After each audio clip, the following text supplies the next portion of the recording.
Hello, happy Tuesday, everyone. Even if it's the slow sale Tuesday, it's still a happy Tuesday here at Two Dogs Digs in the Hall Pass. I'm here to talk about slow sales, some bad buys that may attribute to some of that, but also a little bit about strategy as well. And who better to talk about with than our buddy, Carl. Hey. Hey, everyone. Carl, the lazy reseller, has also been a little lazy as well, but he's got his own take on some of the things for what's happening with sales. And yes, down in the basement, older but wiser. Oh yeah, because yesterday was his birthday. Yes, yeah. I'm a year older now, so I'm a year wiser. Okay, I'm not sure if I can say that as much as I can with everybody else. Big hi to everybody who's joined us here, especially those of you who are in the Kennel Club. Hey, Janet and Linda. Linda, thank you so much for the latte. She bought us a couple of lattes at Buy Us a Coffee. Tina. Let's see. Heather. Hey, Heather. And Bob in the background. Diana. Mr. Adrian, who had his power off for 2.5 days. We're gonna ask you about that too, Carl. Yeah. Marianne. Let's see who else is in here. Hey, Becky. Hello, Elisa. Hello, Tina. Hey, Sherry. So actually, let's start with that actually, because I think that's a big one. So Carl, for those of you who may not have known, up in Ontario, we had a freak storm. Oh my God. In the province of Ontario that hit us on I guess it was Saturday afternoon. Yeah. And it literally was like all of a sudden phones are going extreme weather alert, extreme weather emergency. Yeah. And I'm looking and I see this little thing drafting toward us. It looks like it's going to be an hour. And all of a sudden, whoosh, dark clouds. It's like I'm waiting for like Dorothy, the Wicked Witch, flying houses. But it just got dark and rained really heavy. Well, 15 minutes east of us, literally just 15 minutes, Adrian is in his townhouse in the basement, hunkering away because he thinks there's actually going to be a tornado. Trees are down. Yeah. Power goes out for Adrian. He only got the power back this morning. I think it was, or was it this morning or yesterday afternoon? Yesterday morning at like 2:30 in the morning. It was out for 48 hours. Yeah. And Ottawa actually got hit really bad too. I'm reading actually today that there's still people in Ottawa without power. The thrift stores were closed. Oh no! Yeah, I couldn't go to my favorite one. Yeah, we didn't have it for 24 hours power. I texted my wife because she wasn't home. I said, "This is the ends are nigh." Because I've never seen, like, I swear storms getting nastier, but I've never seen anything like this. We lost power for 24 hours, and some of my thrifting buddies still don't have power. So that's 3 days later. So yeah, and they're still fixing, lights are still out and all that stuff. So yeah, I read that there's some of the breakages are so bad they actually have to go back, rewire everything down. They'll still maybe another 2 or 3 days beforehand. So that's just on the news tonight. They actually had a news reporter are still without power. Yeah, on the news tonight they had a reporter in Ottawa talking to an engineer who's been through like 50 years worth of repairing after storms. Yeah. And his estimate for some of the folks getting power back to their houses was in weeks. Wow. Because the stack at the corner of the house where the electric wire goes from the pole outside to the house needs to be redone by a licensed electrician, and there are so few of those that it's going to be weak for some people. Heather keeps her little dog nearby and wears red slippers just in case. Well, we have the dog, and I'm sure we could find some ruby slippers in stock. Well, Diana said she was actually driving through it. She remembers a big tornado, but yeah, she says she was driving through it as well. So yeah, it was funny because it was like Saturday afternoon. Yeah. Right. So literally, it's like entire basically Pickering went out, and I was like, oh, there's thrift stores there. There's a casino. There are 2 casinos there. There's like, what happened if all of the power just goes out in those places? I have no idea what it actually would happen in those cases. I have been in a casino once when the power went out from a storm. Yeah. And of course, everybody's panicking then because their money is on a table, Yes. or it's in a machine, and all of a sudden they all power down in the darkness. Luckily, it powers back up, and they usually have some kind of backup generator, and it all clicks back in, and your money is still sitting there. But that would have been I had a tornado warning in a thrift store once where I found my best thing I've ever found. And I'm like, I'm buying this. There's no way I'm leaving this behind and like leaving the store. Thankfully, I was able to buy it. Story. Greg says in Lewiston, it was oblivious. Like, oh, so Greg was in Lewiston, just crossed the border. No idea. Yeah, there was nothing in Buffalo. They usually have the worst. And Adrian, yeah, free ice cream. Lots of free ice cream. Yeah. Lots of barbecues. Yeah. There's a store in Ajax or in Pickering giving out free ice cream. Oh yeah, there was because it was all melting. So, yeah. But today it's all about other things that slow things down, not just power outages, but slow sales. So, I know that for us, we have had a couple of months that have just been slowing down. And I actually asked in the Kennel Club, our Facebook Kennel Club group, what people were seeing. And a lot of people were seeing that their sales are invisible practically in some cases, that there's no activity. It's very slow, crickets, lots of different things. It's like, that's the kind of responses that I've heard. Yeah, Holly's just saying that would be her. She'd hit a jackpot and the power would go.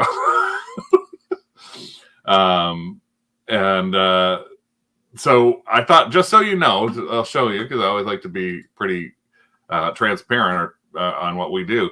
This is actually our past week of orders, and this is low. We normally have 25 to 30 or 35 orders in a week. This is our entire week, the past week. 8 orders, totaling $240. And that $240 includes eBay shipping. So we've got so little coming in right now on the eBay side of things. It's actually, well, I guess in some aspects it feels a little bit on the concerning side, but it's also making us think, okay, what is it that needs to go on? What are we doing right? What are we, it's more, it seems to be a little more serious now than the last few times where I may have seen a dip here or a dip here. Now, typically, I think, Carl, you and I were talking about, typically April, May is actually a kind of, and even sometimes June are not the greatest months of the year. No. What do you think about that, like those 3 months? Yeah, they're not usually the best for me either. I think also a lot of it, when I look back at my sales, I'm looking at my payouts. And they were, until recently, they were averaging 1,500 a week. And now they're down to averaging 1,000 a week. So there's definitely a slowdown. I think one important thing is also with inflation and gas prices and all that stuff, that's really affecting people right now until they get used to it. So a lot of people might be pulling back a bit of their money. And also maybe spending it in different ways as we can start doing vacationing and stuff like that. But yeah, I think also it's really important to know your averages that we just talked, so you actually know if your slowdowns are real. I've also heard other resellers talk about having to call eBay and say there's something wrong with my store and restart it. And some of the people, usually I just when people say that, I ignore it because there's a lot of conspiracy theories. Yeah. And people trying to find order in the chaos of random sales.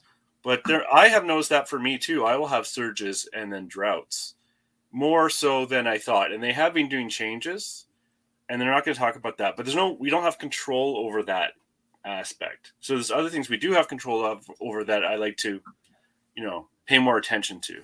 Otherwise, you get really pessimistic. Yeah. So Flipistics, very slow, but seeing almost a complete halt in eligible offers. It feels like something weird is going on with the algorithms. Yeah, I'm sending out offers like we normally do because I still have things that are 65, 75 offers that can be sent out, and I'm actually getting no response to those offers. I used to get around 10% response on offers. Lisa's asking, does eBay let you compare year over year like Etsy does? Yes, it does actually. It has a performance tab in it. Let me pop into here. So it has a performance tab right in here. So you can go into your sales, and in your sales, you can request your sales report for sales. You can request your sales report, and you get to choose here compared to the same period the prior month, or you can compare the same, like I can do like this entire quarter versus the same quarter, full quarter last year, and pull my report up that way as well. So that's something that, and I think that's one of the things that Carl, you make a really good point on, is making sure that before you go too far into a panic is also really knowing if you can what your numbers are to see, is it real, is it not? Now I can tell from looking at my year over year, I literally am down 50% from last May. So my sales are down by 50 full percentage points. So I am looking at that, but I also historically have thought back to how, and it's kind of you got to take a big jump now because of the pandemic threw so much of a rigmarole into sales. I'm going back to 2018 and 2019 when I'm part-time selling was $1,000, $2,000 a month. Okay. And I'm thinking, yeah, that doesn't sound too far off. Yeah, that's excellent that you mentioned that, because there was a huge boost to eBay sales with the pandemic. So we did get used to higher than normal sales. And then if sales go back to normal, it feels like sales have slowed down when we're just returning to the norm. That's a good point you have there. Yeah. You forget. Linda's asking a question like, do you think that there's too many sellers out there? Because there's a lot of people selling out there. I'm actually not sure, because I mean, eBay's always had a few, like millions of sellers on it. I think that as well, there's a lot of different platforms out there too. So that's one thing, that if you are limited to one specific platform, and that can be one of the strategies that you take, is to say, do I need to look at other ways to try and find a way to make money? Should I limit myself? Now, there's pros and cons to both. Like the majority of what we do is on eBay. We have a little bit on Etsy, but we used to do Posh and Depop, and we used to do Pop Shop Lives, and we found that it was spreading ourselves too thin, that we weren't even doing a good job on the one. So I think one thing that it's kind of jumping a little bit to the strategy side is make sure you're doing the one you're doing right before you start going, I need to divest into all these different things. In Canada, we unfortunately don't have good cross-listing programs. In the States, they do. So that's something, if you're in the US, you've got the ability to use something like List Perfectly, which can push your items from eBay to Etsy to Poshmark, and it's not it's a lot easier to do. We just can't push those kind of things in Canada because nothing cross lists to Etsy properly because it's a Canadian base, and same with Poshmark. It doesn't do it because partially because of the exchange. So if you're selling on Poshmark US from Canada, it can work, but it doesn't work for you for Etsy at all. Yeah, I have one other thing. One thing I would like to add. Every seller on eBay is not a direct competitor to you. When you list items, you're listing in particular categories. So you're really only competing against the sellers that list things within the same categories that you're listing in. So there's that element. So I don't believe there are too many sellers. If you look at your performance report, you can tell how you're ranked against all of the other sellers within your category. So that's a good point. And eBay also came out and said sales are down. Yep. You know. Yeah. Lisa also has a good point. Depending on what it is, everything she sells is a want, not a need. Yes. And that's just it. A lot of the stuff that we sell as well is a want. It is a collectible. It is something that somebody's like, oh, that'll be neat for me to get. I mean, even when I talk about the 8 things that we sold in this quarter, one is a tiki mug. One is Fire Team Zero specialist tokens for a board game. Yeah. One is a set of Canadian wood houses for Monopoly. We got $40 for it, though. Yeah, I saw that. And like, even a little, I think I even showed this on one of the shows before, the little Amish TV that we got, the little wooden TV. I think it might have been a Thrift It or Throw It, or I talked about it somewhere. This little guy, where is it? That? It was a baggy wall haul. The baggy wall haul. That literally sold within 20 minutes for $30. It was the $3.99 purchase that sold in 20 minutes for $30 US. So again, yeah, those are not what I would consider to be like bread and butter, if you can say bread and butter. I mean, clothing in some cases can be more of a bread and butter item, and I have seen still people like Victoria and Katie Zoverberg, Victoria Papanegan. They their side, they do a lot in the clothing side, and their sales are down just a little bit, but they're still doing $3,000-$4,000 worth of sales in a week on that as a full-timer. And Katie works on men's clothing. Her whole focus is men's clothes. So there's still a lot of opportunity, I think, out there. It's also just trying to figure out where people are starting to use Whatnot. People are starting to use other platforms. So I think there are a lot more sellers, but diversified, yeah. I also think there's still could be a lot of buyers. And as Carl, I think you said it, it's like gas prices is one thing, which is even I mean, the one challenge that I would say to that argument, and I'll like, because we like having discussions. The one challenge I would say to the argument of, well, gas prices are up. It's like when the pandemic hit, everybody was talking about being out of work. Right. Like, I have no job. I'm a waitress. I'm a waiter. I'm a salesperson. I can't work. My boss, I'm shut down. And our sales were going like this. And we were selling, wants, not needs. Uneven, that unemployment. Because my wife and I, you know, I'm off for a year, but I work for government. My wife works for government. Working from home, we saved so much money by not commuting, buying lunch, etc., etc. And I think a lot of us spent that money buying crap because we could. No, but honestly, and the people who lost their jobs might have had lower incomes already and wasn't as a big effect in a negative way than the positive effect of the people who had a lot of money who now had even more money. It was inequality was really bad. Yes. And Adrian made a point earlier on that there's more people accessing his food bank now that he runs versus previously. And even like Lisa was collecting CERB at the beginning of COVID. Kevin is mentioning he's seeing a lot more buyer remorse with like recent returns in the past few months. But every once in a while, and Heather said during the pandemic, somebody needed a Waterford glass. Like, just needed. I have to have that. You're bored, you're at home, you have extra money. Yeah, I love this. Heather made the comment because I've actually seen some posts on this. In the Complete Reseller, somebody posted a picture of a letter. Please accept my offer. I don't have any money, but I must have this Barbie dress. It's those hilarious. Yeah, I see those. We see those every once in a while too. So I think it's kind of I feel a little bit of like that. There's the Golden Girls Chicken Little. What is it? Chicken? What is it? A piece of the sky just fell on my head. The wherefore and why is best left unsaid. The sky is falling. I think there's a little bit of that in a lot of people's things. But again, if you're full time, this is I mean, then like you going down even $500 a week, and not joking. That's a big jump if you go down from 1,000 or 2,000. If this is what you're using to pay your rent or anything like that. Yeah.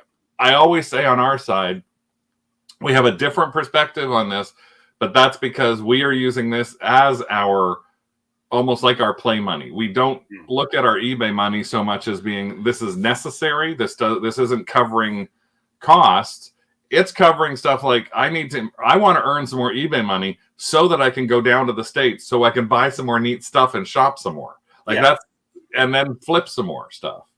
As opposed to I have a car payment to make. So I mean, like Sherry Gold, I'm sure she's hitting that with that struggle to some degree. I'm not even sure if I saw Sherry here tonight, but she's a full-time seller as well, and so it can be, the pressure can be enormous on a full-time seller to try, if they're on their own as well, to try and get that. Yeah. So okay, so everybody, I got it right because Becky's saying the sky is falling, Elisa's saying Chicken Little.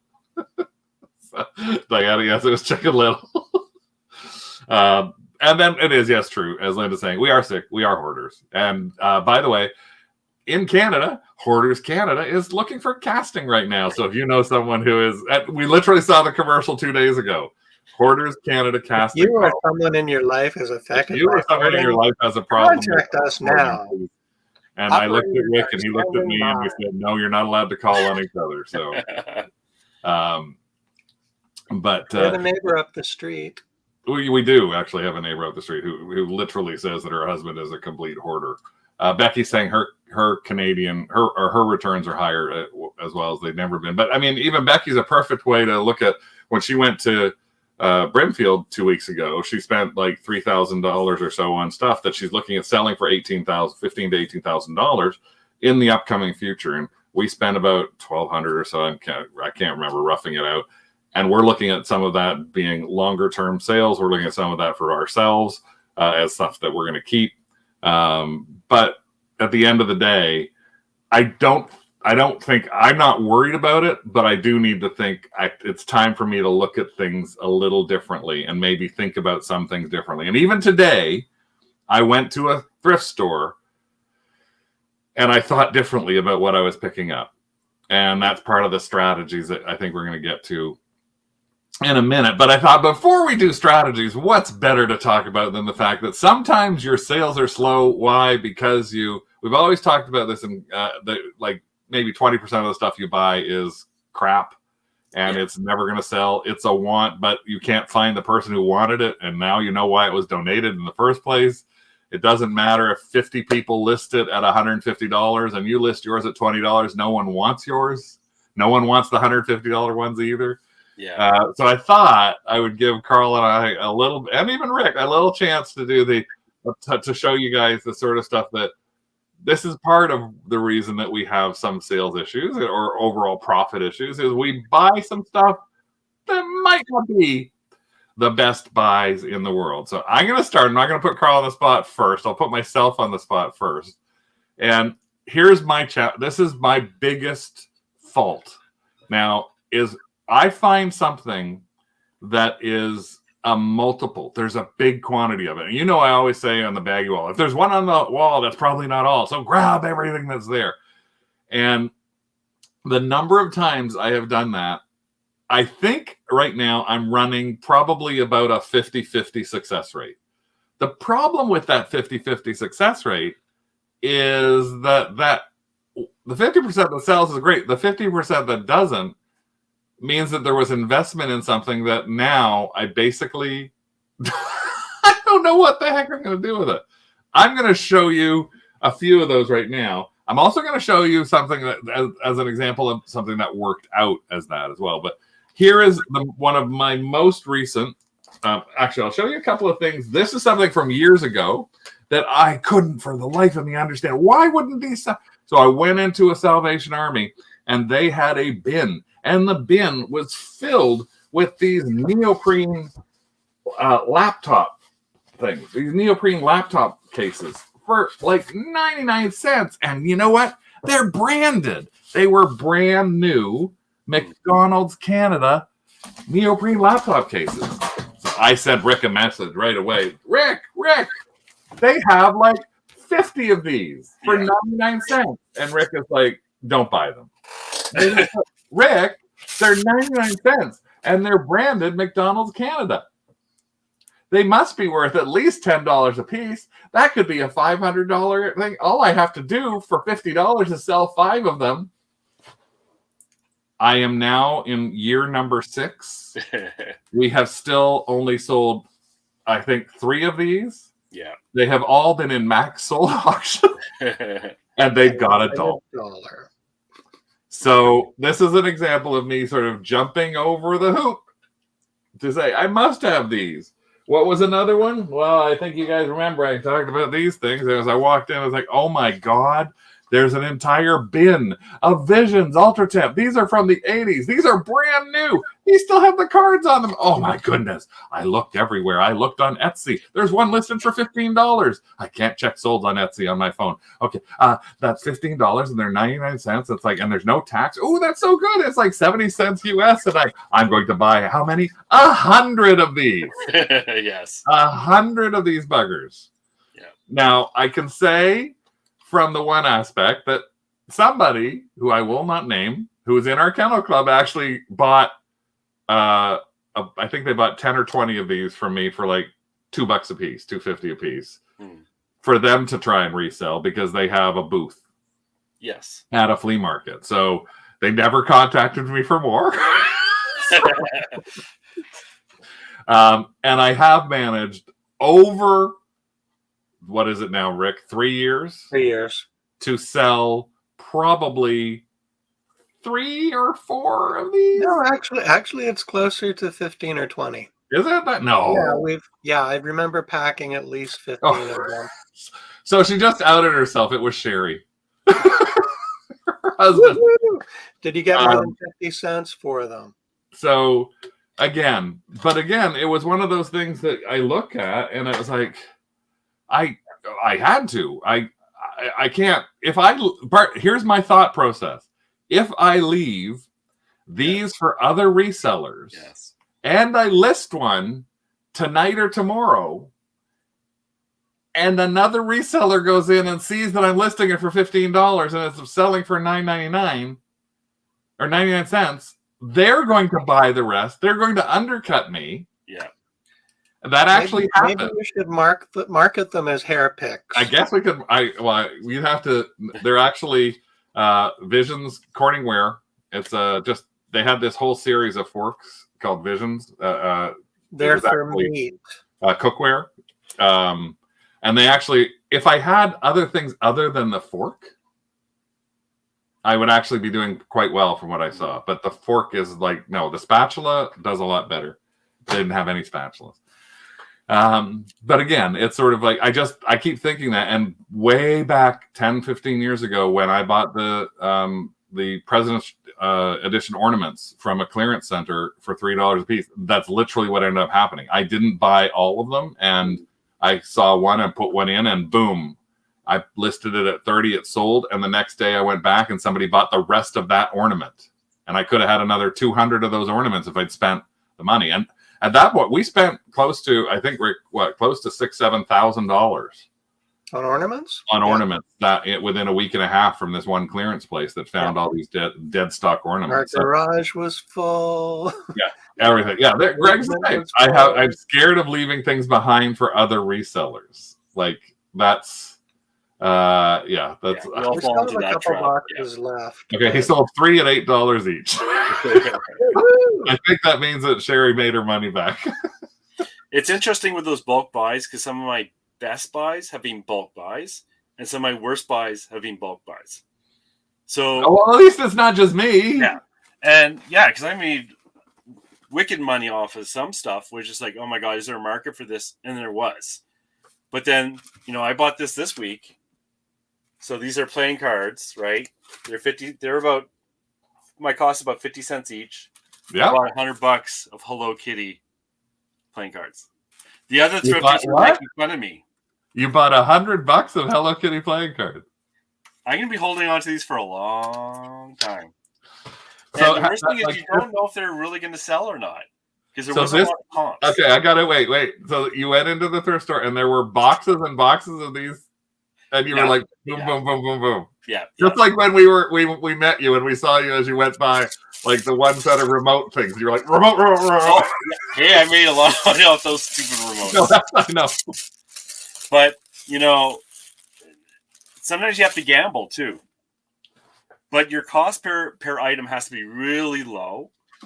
And you have to be willing to donate it instead of holding on to that loss forever with the bad buys.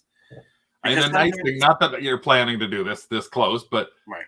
Hello Kitty playing cards that are sealed would be a nice thing to donate to a children's charity for Christmas, like Kids Wish Foundation or something like that, because they'd be able to get them. I don't know how many children's charities are sitting there going, I really need some Ultra Temp forks. The nice thing is these are really easy to ship. Yes. Yep. And I know the cost. And I can make as little as, like, I'm selling them in packs of 3. Yeah. 3 different colors. Unfortunately, the cards are all the same color inside, which I didn't know. But, and I can, if I make a net of $10 off of each pack of 3, net $10, that's more than enough. And it takes up no room. But to show something different is a bad buy. is, and I've fallen into this trap so many times, is when you buy something that has a great net, right? This is going to have a great net, but you never list the damn thing. And you buy it with a profit in your head when you buy. And then you never list it or sell it or anything. And finally, I listed one typewriter, but I have a few espresso machines and stuff like that takes up a lot of room. So a bad buy doesn't necessarily mean there isn't a good net on it. A bad buy can be something that's really complicated and heavy, and you don't want to deal with it.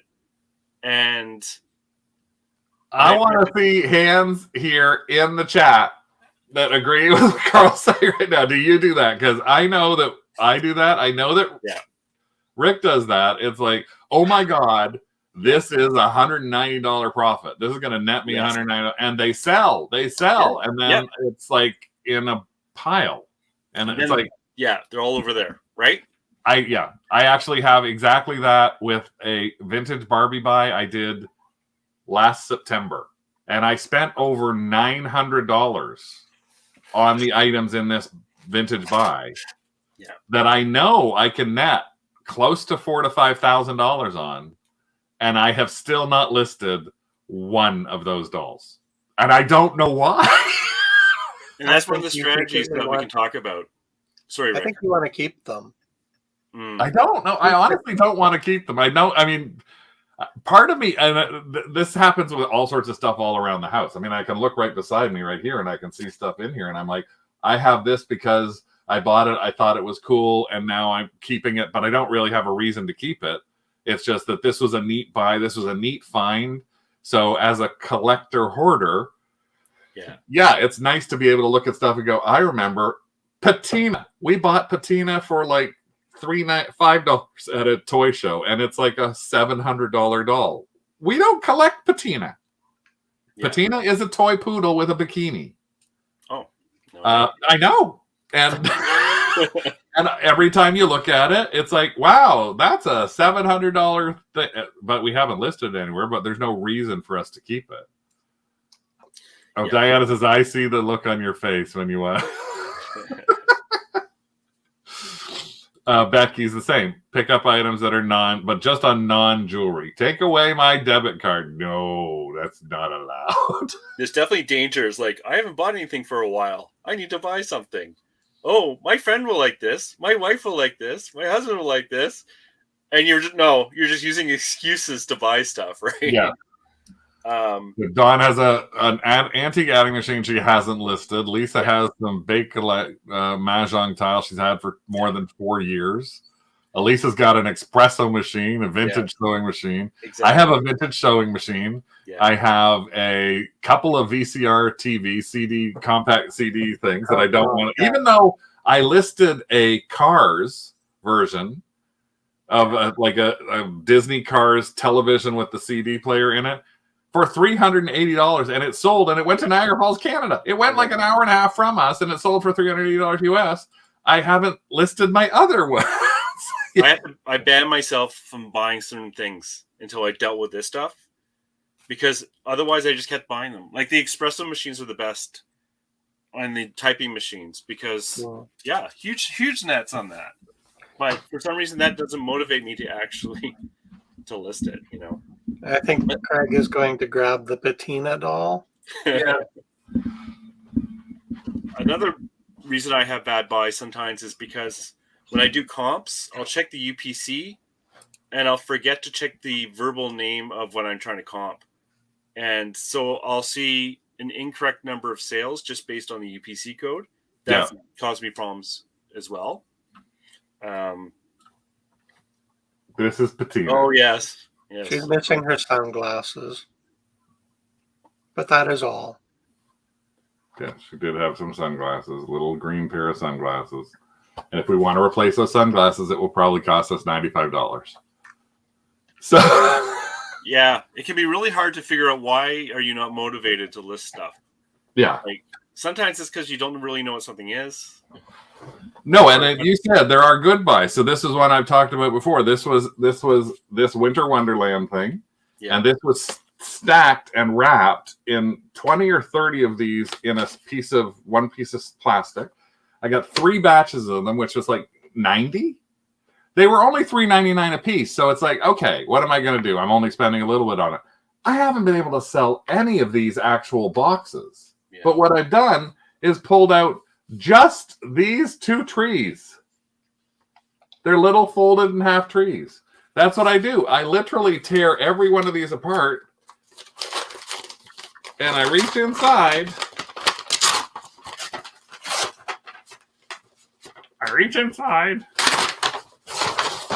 And this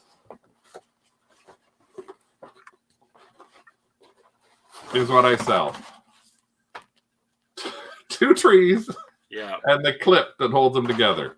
And I've sold 100. I've sold at least 40 to 50 of these. So that's at $10 a piece. So that's like $10 worth of sale, like purchases, $300, $400 worth of sales.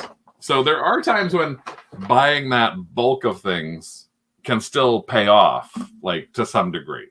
And the opposite can happen too, where sometimes the value in something you're buying up is in the little bits, and you don't look close enough to make sure that those bits are included with what you're buying. Because you're so excited about what you're buying, but really, 50, 60, 70% of the value is in that item that's missing, and you don't look close enough. I still fall into that trap. Rick, yes, we have time to list those, but not the poodle. No, I don't think Rick wants to get rid of the poodle. But again, it's one of those things that you buy that you think, Carl's got a whole basement behind him. I have a whole room that Rick is in right now, and there's tons of stuff in there. Some of the stuff that we've had is like 15, 20 years old that I still look at and think, I only paid nothing for this, or I only paid $1 for it, and it's worth this. Some of the stuff, especially in the toy business, the Barbie side, G.I. Joe side, has actually gone from being worth this when I shouldn't have sold it. Now it's gone down to here. Some of it, luckily, is ramping back up. Vintage Barbie itself is ramping back up again for some reason. Teenage Mutant Ninja Turtles never really left. My He-Man never really left, but my Strawberry Shortcake stuff, I had a time when I should have been listing the 3 boxes that I have of it downstairs, and I didn't list any of them. And no, I don't have any Golden Creatures dolls. You don't need anything. You and Bowen don't need anything. No, there isn't. The gold hand is not being listed. I don't think Rick will list that, but that is one of his. That's his buy to say, this is something I bought for an unknown reason. Look how big it is. That's funny. Is my friend bought the same thing last week in wood. I thought of you, Rick. It's like, another person who likes big hands. Well, I mean, look, he's got that teddy bear that's in the back there, the pink teddy bear. Why do we have it? I don't know. Why did we buy it? I don't know. Is it going to make any money? I don't know. Probably not. So, we all find his eyes look like little X's. He looks like a dead bear.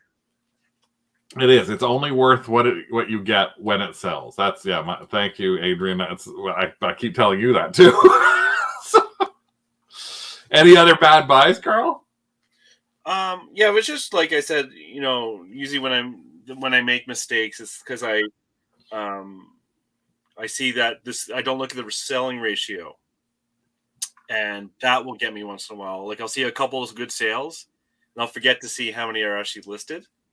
And it'll be like a 10 or 20 to 1, right? Or I'll not look too closely at the condition. It's okay sometimes if you buy something and you don't notice something, that's going to happen no matter what.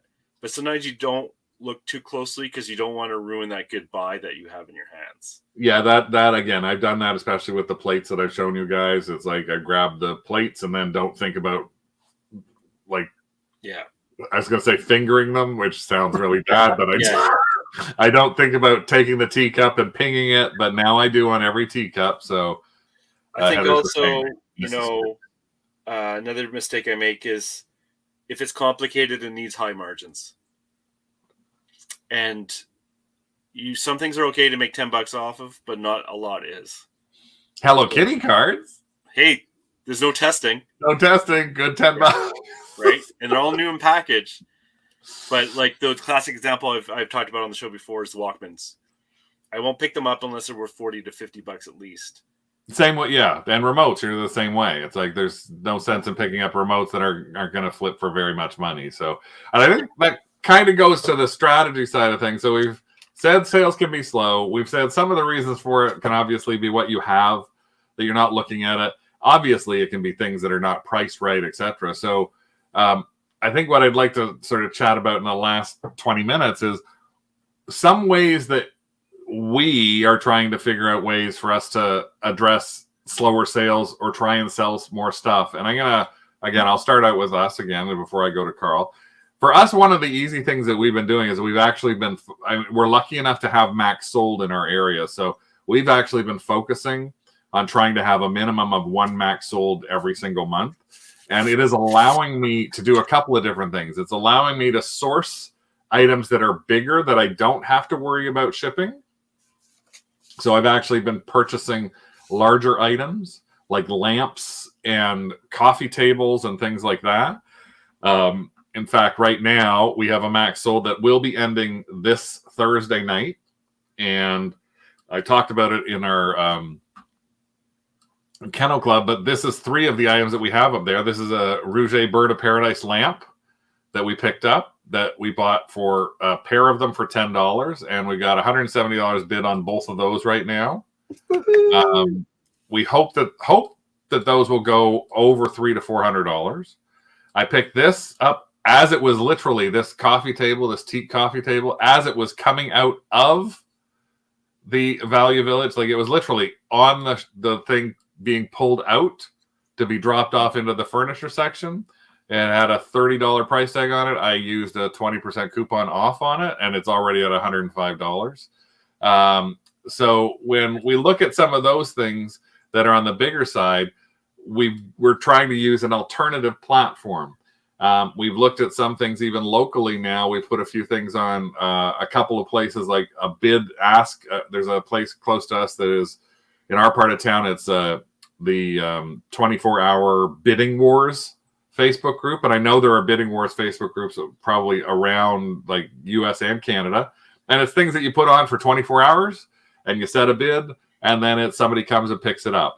We have been shopping from them, sourcing from them, because a lot of stuff goes on there for free or $1 as the starting thing. So I've actually picked up, there's stuff I picked up that's in our Mac sold auction that we picked up on that for $1 that I put in. I just recently picked up 2 vintage speaker sets, gigantic speakers, that we picked up for free for one set and $1 for another set on this. And they're actually in our storage unit. They're so big that I haven't put them out yet. So that's one option for us, is trying to say, I'm looking at eBay, but I need to find other places to try and speed it up a little, trying to do my Lucy impression a little bit. And part of that is trying to make sure, though, that I still list on eBay, that we still get through stuff to list on eBay, because that's always been one thing, at least in the potential world of eBay.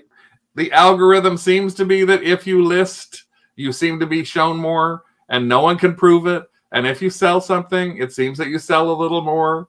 Like, so it's one of those things that it's like, is it real? Who knows? But it still works. We did have some slow sales because we went on, when we were away at Brimfield, we had our store on time away. And because we were on time away, and if you ever do that, that can slow your sales down a little bit. But we like time away and allowing for sales, because you can do time away and then say no sales happened during that time period.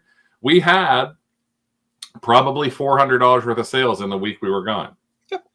So, and then we mailed them all when they came back. And the thing about early, we actually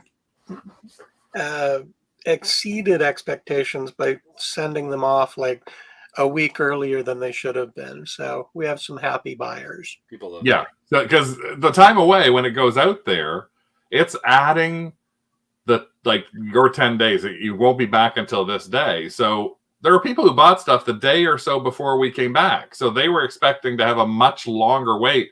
And we actually came back 3 days early and shipped the stuff that day. And then all of a sudden they got stuff on the Monday. They're like, wait a minute, I only bought this Thursday. It's like regular shipping to a lot of people. No one has complained about anything on that. Heather says she hopes those will be easy. Holly's taking some stuff to the local online auction.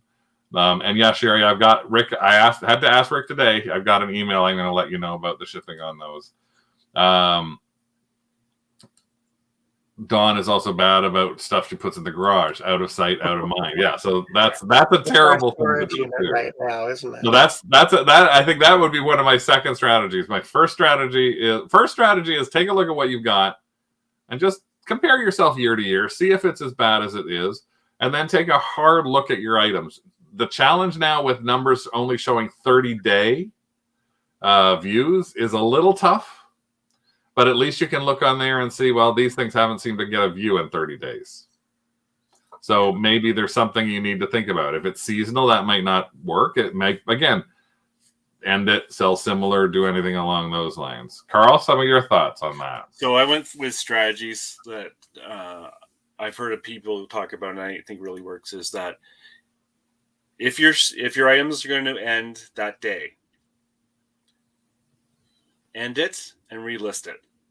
And while you're doing it, make sure that your titles are okay. Because if your item is going to end that day anyways, it's not going to cost you anything in terms of your listing for your store, unless it's on like the last day of the month or something like that. It also forces you kind of to look, because sometimes you'll see obvious errors at that point. It also, when you relist, it gives it a new item number rather than when it automatically relists, it keeps the old item number. So I'm not quite sure, but if you end it and relist it, I'm wondering if it goes to everyone's watch list, like for where they're looking out for certain items that goes, or when you put in your search and you say, tell me about items. Oh yeah. Oh no, like your saved favorite. That's like, would it go out as a new thing? It should actually. I think. Yeah. So if it relists, it's going to keep that old automatically relist. It's going to keep that old number, as opposed to if you end it and relist it, then definitely gets a new number and probably hits all their things again.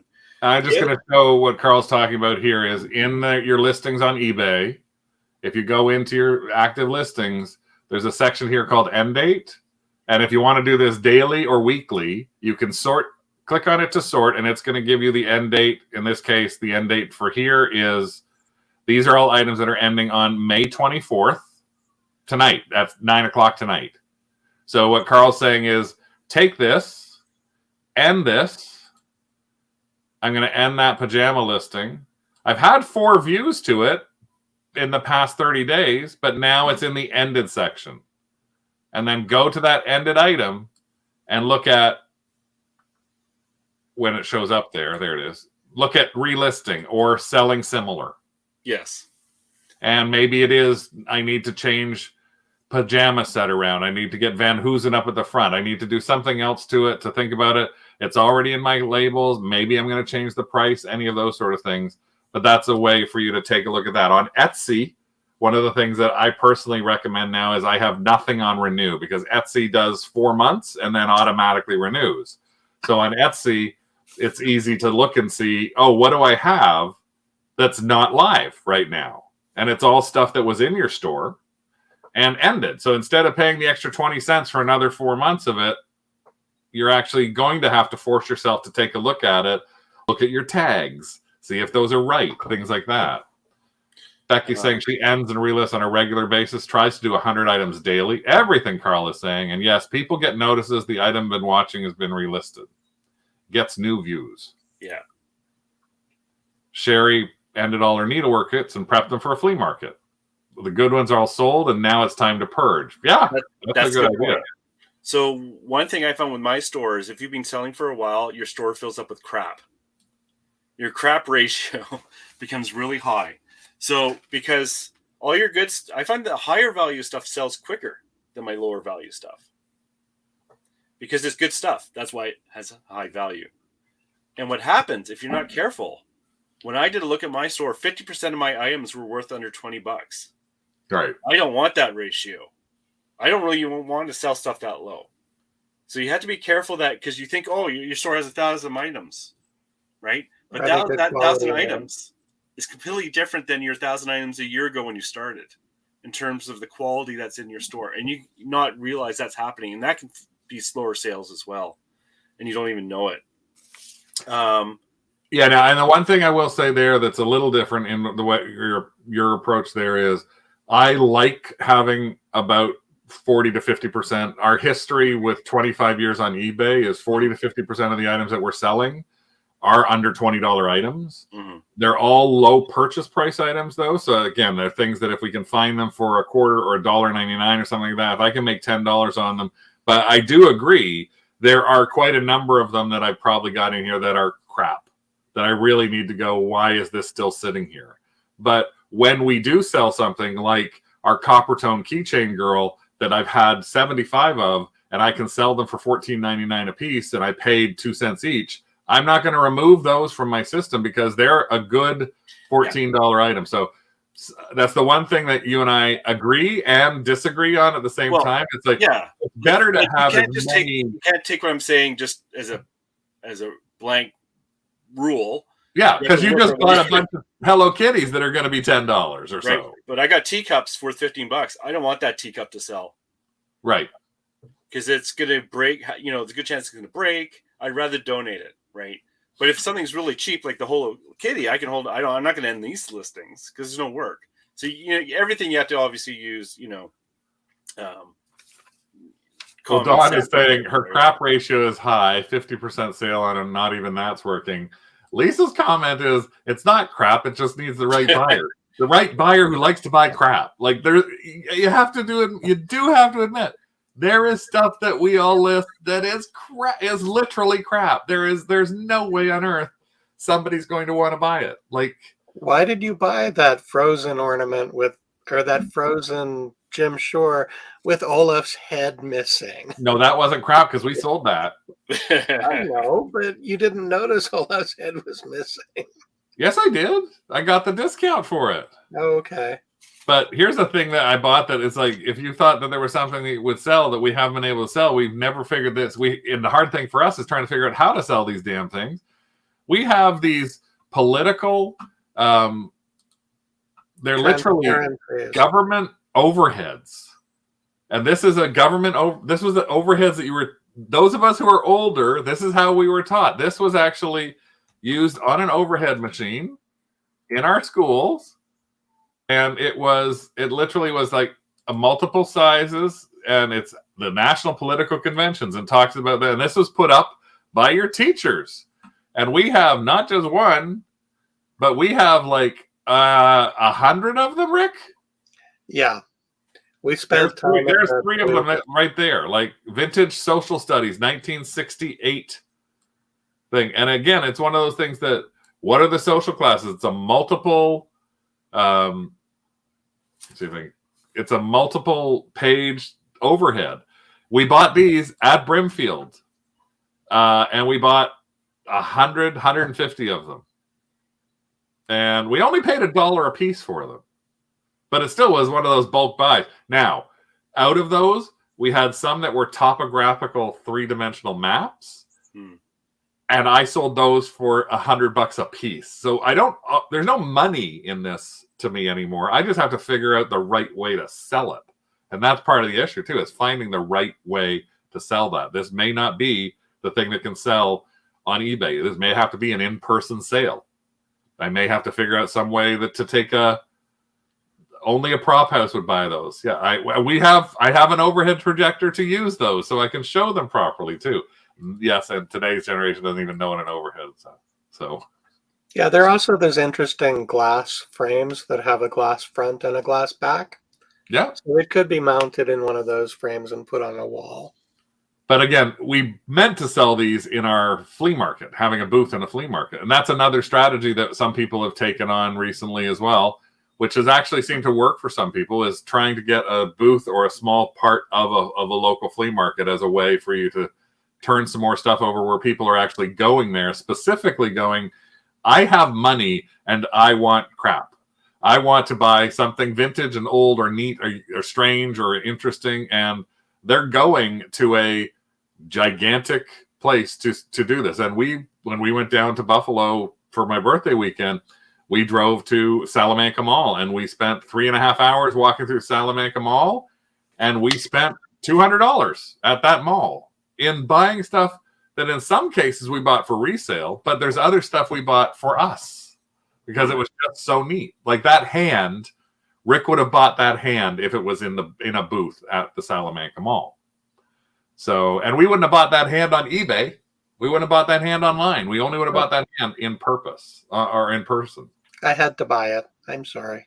It was the first purchase of Brimfield. Heather no longer has a booth in an antique mall, and Lisa closed her booth. Yeah, like when it comes to booths, you can also afford to sell things with lower margins because you don't have to deal with shipping. Yeah. Or even taking pictures, or there's a lot less work. So actually, these would do great in the booth. Yeah. They could sell them for $4 each and still make a good profit, where I would never do that online. If I had. Are there any antique mall kind of places around you, Carl, that you'd ever look at? Oh, yeah. I was offered a spot in a booth. But my problem is I'm lazy. And I don't want the responsibility of having to... Hence the name. Hence the name, yeah. Well, I just know myself.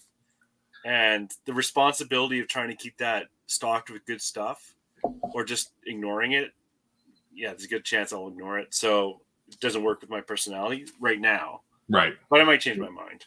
I think... Yeah, I can remember when we had our booth, it was a lot of weekend work because I was still working full time. Yeah. So Saturdays and Sundays were spent dealing with pictures for eBay and then printing off tags for things that are going to the booth, getting to the booth and redistributing everything. Yes. Trying to figure out if anything had walked away without being paid for. Yeah. It's not just a case of dumping it. Where things just went missing. And it's like, oh, well, our cost of whatever that was, who cares? Yeah. I know that Craig is perhaps thinking of going back into a booth at some point. Yep. And I am because I also have talked to a couple of people I know who actually are doing very well at a couple of booths, and they're not in like downtown Toronto, but they're doing quite well at a couple of booths. And I wish I was in a place like Buffalo where the Salamanca Mall, for example, has entire cases that you can rent for $40.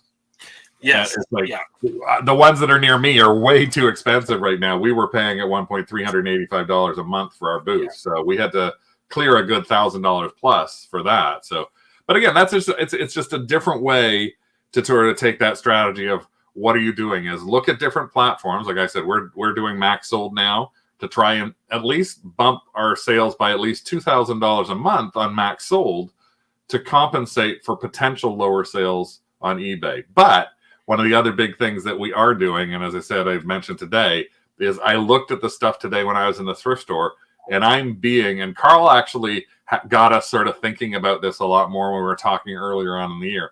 I'm trying to think more and more about finding those $50 flips for profit versus the $20 or $10 thing. So I still will do them. If I can find stuff that's dirt cheap, I am not going to pass it up. When we bought that big thing of cologne bottles at Brimfield for like $60 or $80, and there's 100 bottles inside it. I'm trying to sell those bottles now, 3 bottles for like $15, and the best price that there is right now on eBay.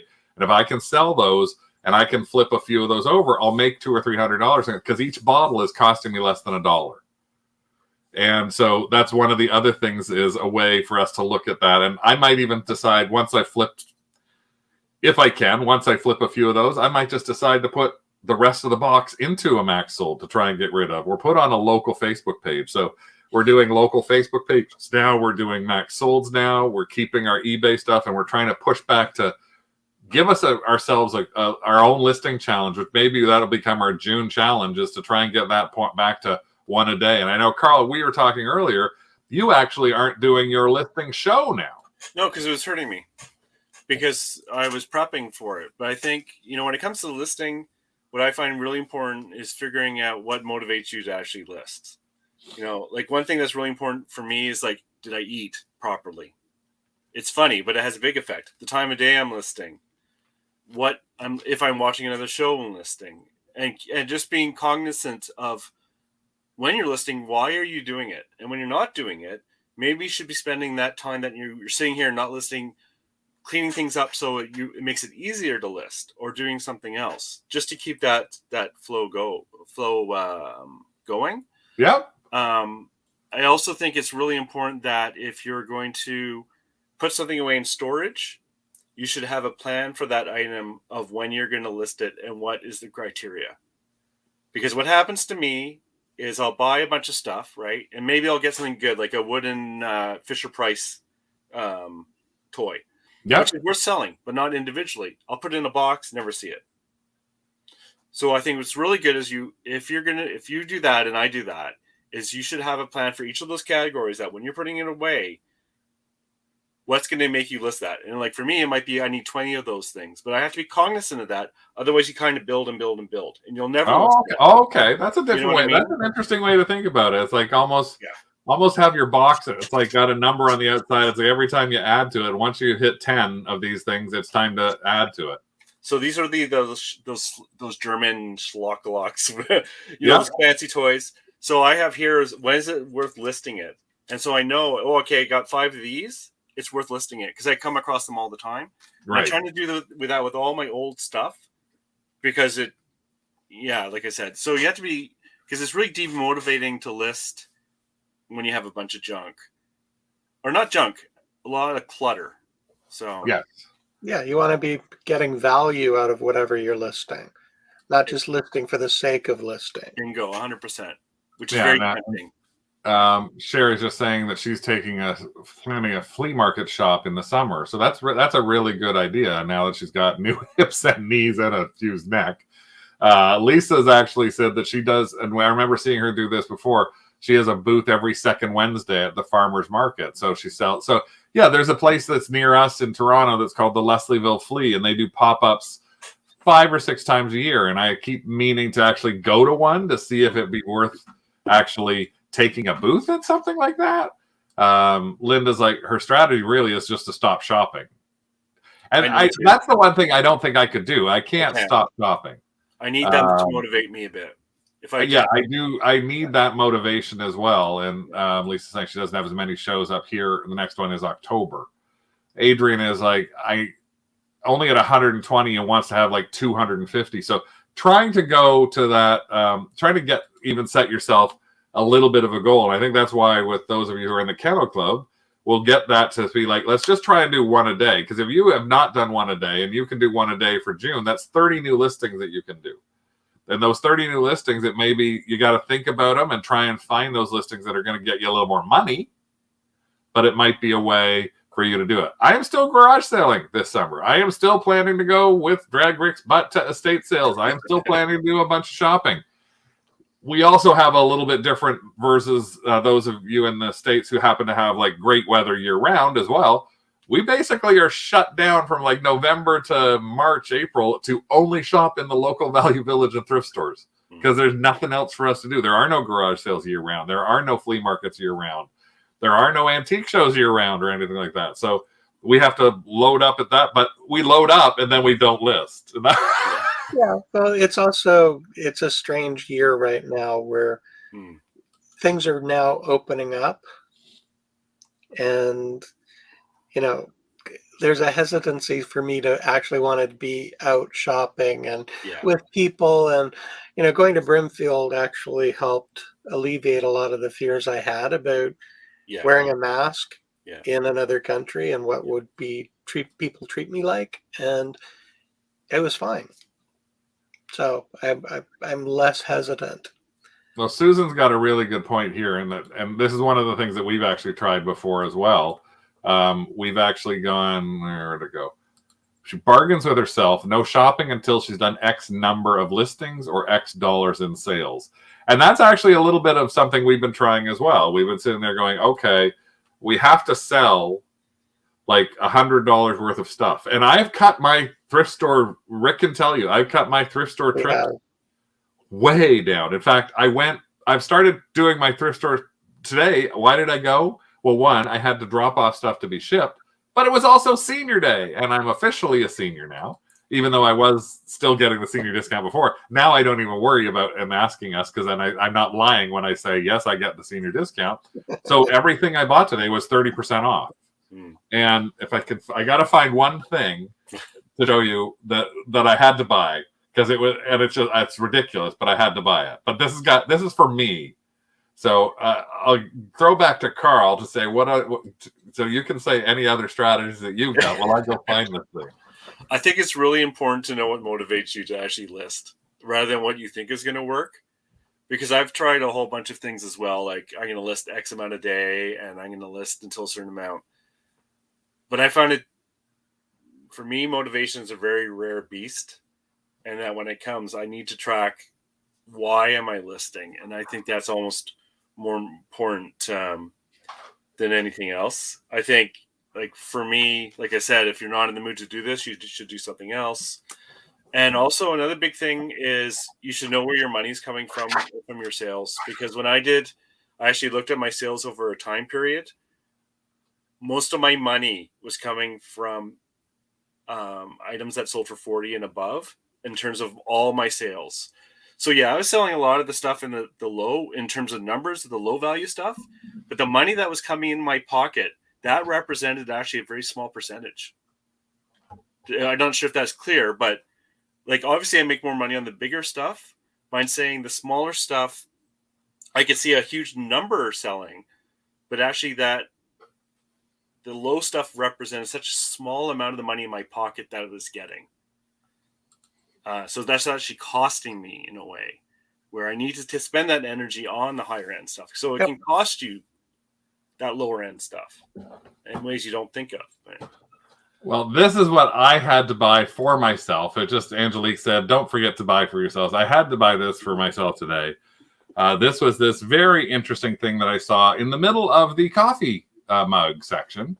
And you wouldn't normally expect to find this here. This is the Shui Lang, give the coolness wherever you need. And I like the fact that it's explaining to me that I can use this for travel, on foot, mountain climbing, riding a bike, shooting. Ooh, yeah, of course. Shooting, fishing, and office. And what is it? Well, it sits behind your neck, and it's two little fans that you turn on. If I had hair, you'd actually see this. It turns on right here, and it blows air at you. It's like, so for when I go to those really hot places, I actually have now got a breeze. I want to see a video of you at the thrift store wearing it. And they're on. I couldn't pass this up, and again, it was senior day, so it cost me $3.50 instead of $4.99. So, Ollie's sister has got one of those.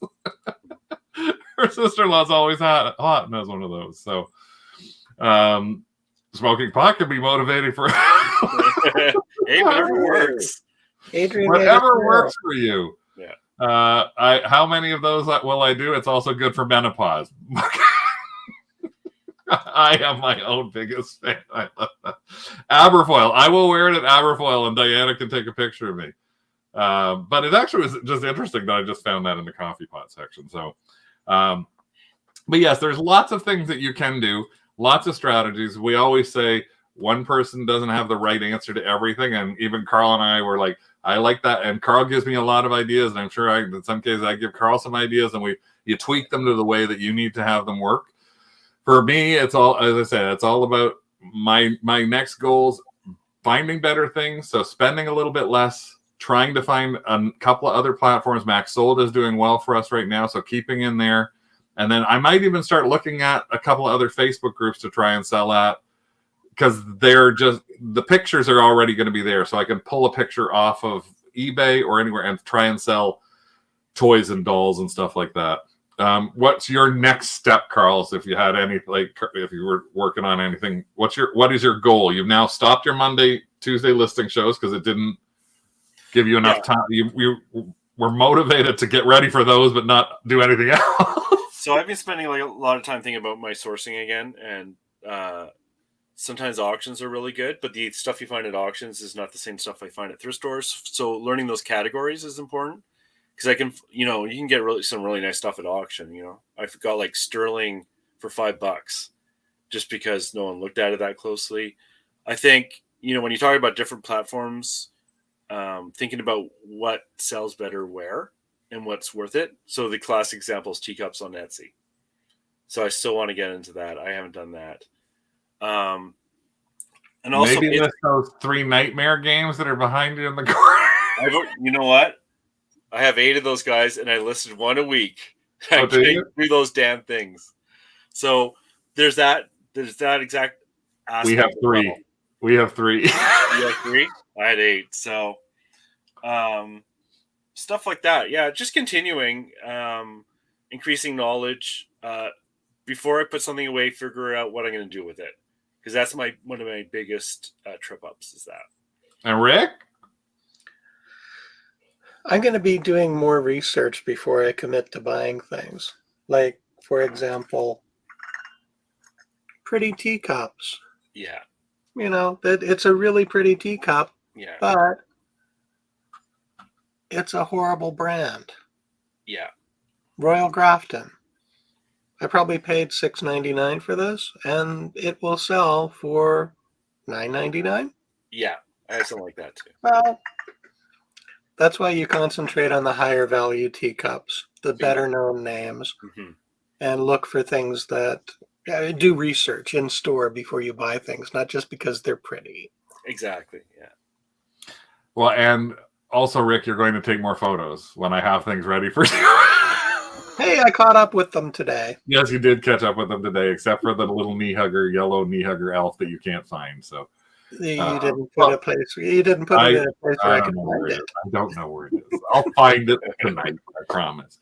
Thank you, Carl, for joining us today to talk a little bit about our strategies, our bad sales, our slow sales, our bad buys, and what we can do to try and get our ways around it. Hopefully, you're going to ramp up a little bit as now that you don't have to worry about your Monday, Tuesday shows. We're going to try and ramp up a bit because we've got plans to hit the States every other weekend. So we're going to be gone 3-4 days a week. And if we're gone 3 or 4 days a week, then every other weekend, then we have to have the stuff listed to sell while we're gone and ready to go through the next time. So, and Sherry, if your husband wants more of those, we can make such a deal on those vision forks. But actually, I will actually let you know because we did get the cost from Rick for the Maxell thing that you're asking about. And yes, if you happen to be around on Wednesday, it is time for Thursday. It is time for our next Maxsold. Our Maxsold is ending on Thursday at 8:15. It's a vintage Maxsold. She says, "Oh, nope."